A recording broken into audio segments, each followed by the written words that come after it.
In this video, I'm going to show you how to hook up a domain to a Notion page so you can have an easy to maintain website in less than 10 minutes of work. I'm Bas. I talk about using tech to be more productive. If you're new to the channel, then welcome. If you're one of my regular viewers, then I'm glad you're back, and let's get started. So why hook up a domain to a Notion page? Well, using a domain, of course, looks a lot more professional than sending people a huge Notion URL, but the other way around also.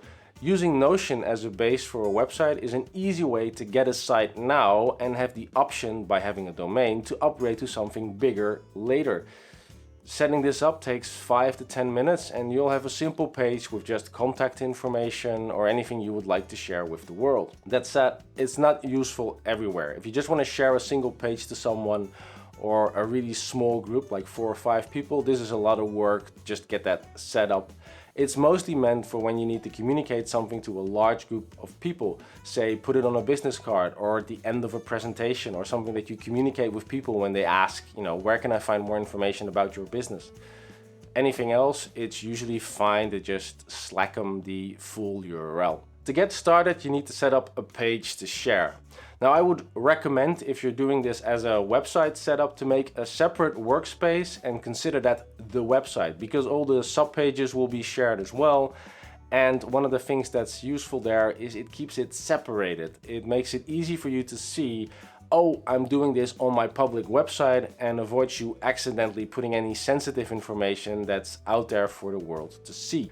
Keep in mind that subpages, linked databases, everything that you're used to in Notion will work, but they all need to be shared. If you create a link to a page that isn't shared or to a linked database that isn't shared, it will just plainly not show up on the public page. Once you have something set up, it's just a matter of using the share to web function to make it publicly available. I would definitely recommend switching off the edit option, because this is like a website, so you don't want other people to make changes to it. I would also switch off the comments, because else you have to constantly maintain that or keep an eye on it, because anybody can add something and not everything might be just as good as you would like it. Search engines on if you want your site to be found.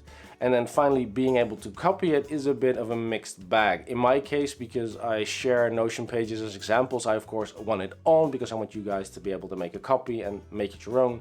But in most cases, you want it off, because it's your website and you don't want people to just constantly copy stuff over it or make their own version of it. Finally, be sure to copy the URL and put it in a safe place. Stick it on a notepad or remember where you got it from. You can get it at any time. You'll need that later in this video. Next up, you'll need a domain. I'm not going to explain how to register for an account at domain.com or TransIP here, because they have like a perfect workflow that's probably been designed by a team of people, so I'm sure you'll get through that. Be careful about upselling though, because domain.com, for example, adds a safety package for $10 a year, and what that means is that they'll scan your site, but you don't need that because Notion already scans their own site for vulnerabilities, and that they'll hide your name. But if you're making a professional page, chances are your name is already on the website, so that doesn't really add anything.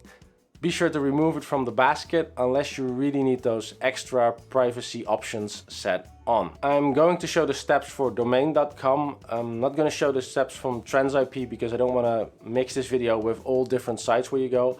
But in the description, I'll put a link to the steps that I did, and there will also be instructions for TransIP, which is a Dutch site that a lot of my Dutch viewers will probably use. Setting up the URL forward is almost trivial. You go to the domain control panel, go to subdomains and pointers, click standard URL and paste your Notion URL in it. Click on save, and this is the technical bit of the video. Now that we have everything set up, you might need to wait before it becomes active, say 10 to 15 minutes. After that, we can test it by typing in the domain and seeing how we get forward to our nice little Notion page.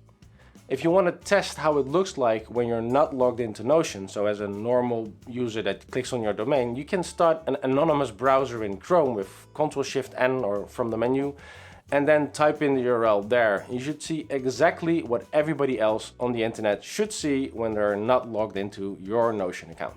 Now remember, this will only forward someone, so if they type in the domain, they'll get forwarded to the long Notion URL.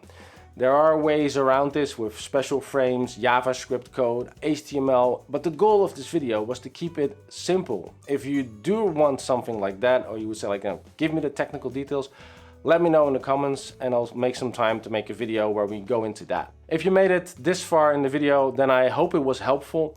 And if it was, then be sure to like the video. If you want to see more of these videos, then subscribe. That helps my channel grow and is the best thing you can do for me. And remember, you're awesome. Keep it up.